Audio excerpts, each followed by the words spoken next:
का मलबा मिला। टाइटन पनडुब्बी के लापता होने के बाद से ही पूरी दुनिया में लोग उसमें सवार 5 लोगों की सलामती की दुआ कर रहे थे। पनडुब्बी 18 जून को टाइटैनिक जहाज का मलबा दिखाने के लिए कनाडा के न्यू फाउंडलैंड से रवाना हुई। लेकिन अमेरिकी कोस्ट गार्ड के मुताबिक समंदर में उतरने के कुछ देर बाद ही टाइटन पनडुब्बी में तेज धमाका हुआ था, जिससे उसमें सवार सभी 5 लोगों की मौत हो गई। ये पनडुब्बी 18 जून को कनाडा के न्यू फाउंडलैंड से रवाना हुई थी, लेकिन समंदर में उतरने के 2 घंटे बाद ही उसका संपर्क अपने जहाज से टूट गया।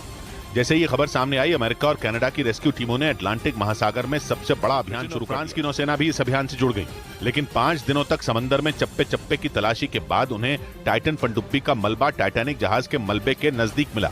टाइटैनिक जहाज का मलबा कनाडा के न्यू फाउंडलैंड से 644 किलोमीटर दक्षिण में है और टाइटन पनडुब्बी का मलबा मिलते ही उसमें सवार सभी लोगों के मिलने की संभावना भी खत्म हो गई। अमेरिकी कोस्ट गार्ड के मुताबिक पनडुब्बी में भारी दबाव के बाद हुए धमाके की वजह से यह हादसा हुआ, जिसमें टाइटन पनडुब्बी में बैठकर टाइटैनिक जहाज का मलबा देखने गए 5 लोग अपनी जान गंवा बैठे। रेस्क्यू ऑपरेशन को खत्म करने के बाद अमेरिकी कोस्ट गार्ड के अधिकारियों ने इस हादसे में मारे गए सभी लोगों को श्रद्धांजलि दी। I offer my deepest condolences to the families.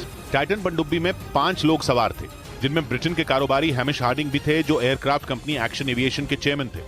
उनके साथ पाकिस्तान के सबसे अमीर कारोबारी शहजादा दाऊद और उनके बेटे सुलेमान भी इस पनडुब्बी में सवार थे। इनके अलावा फ्रांस की नौसेना के अधिकारी पॉल हेनरी और टाइटन पनडुब्बी बनाने वाली कंपनी ओशन गेट के सीईओ स्टॉकटन रश भी इसमें मौजूद थे। उधर अमेरिकी कोस्ट गार्ड का दावा है कि अटलांटिक महासागर में टाइटन पनडुब्बी का मलबा ढूंढने में रिमोट से चलने वाली मशीन ओडिसियस 6K ने बड़ी भूमिका निभाई। दावा है कि इस पनडुब्बी की तलाश में अटलांटिक महासागर का हजारों किलोमीटर का इलाका छान मारा गया और इसके लिए दुनिया भर से कई जहाजों को भी लगाया गया। लेकिन 5 दिनों तक चले इस तलाशी अभियान के बाद टाइटन पनडुब्बी के मलबे को ढूंढने में रिमोट से चलने वाली ओडिसियस 6K मशीन की सबसे बड़ी भूमिका रही। अमेरिकी कोस्ट गार्ड के मुताबिक इस मशीन को अमेरिका की एक कंपनी ने बनाया है, जो समंदर की सतह तक जाने में सक्षम है, और इसी मशीन ने 22 फीट लंबी टाइटन पनडुब्बी की तलाश में टाइटैनिक जहाज के आसपास के पूरे इलाके को छान मारा। दावा है कि काफी तलाशी के बाद ओडिसियस 6K मशीन को टाइटैनिक जहाज के नजदीक ही टाइटन पनडुब्बी का मलबा मिला। इस बीच अमेरिकी नौसेना ने दावा किया कि उसके खुफिया हथियार ने टाइटन पनडुब्बी में हुए धमाके की आवाज सबसे पहले सुनी थी।